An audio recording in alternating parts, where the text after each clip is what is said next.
Hello friends, welcome to Creative Medicine.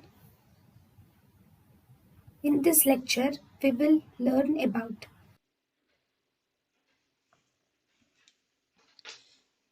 papillary carcinoma of the kidney.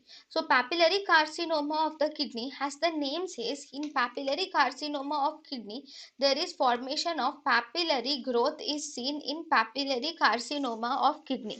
So this papillary carcinoma of kidney, it is most commonly associated with the following abnormalities, like it is associated with trisomy 11, trisomy 16 and trisomy 17. So papillary carcinoma of kidney is associated with trisomy 7, 16 and 17. Then loss of loss of 18 chromosome is seen in sporadic form, whereas trisomy 7 is seen in familial form. So this papillary carcinoma is mainly associated with mutation of MET gene on chromosome 7. There is mutation of MET gene is seen on the chromosome 7, and this papillary carcinoma, it arises from the distal convoluted tubule and it can be multifocal. It mainly arises or origin is from the distal convoluted tubule. This is multifocal, present in different multifocal means if this is the kidney, different sites, not just in one foci, different sites can have papillary carcinoma, and it is actually bilateral also.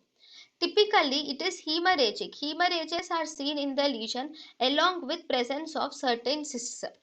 So this papillary carcinoma contains hemorrhages and cystic lesions are seen. Now, then papillary carcinoma is the most common renal cell carcinoma which is associated with a cystic disease. For any people with associated cystic disease, this papillary carcinoma is most common.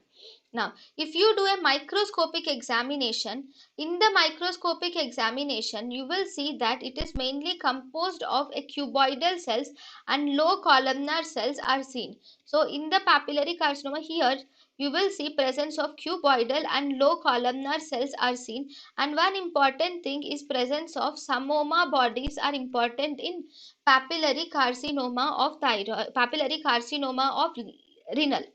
In papillary carcinoma of thyroid also we have these samoma bodies.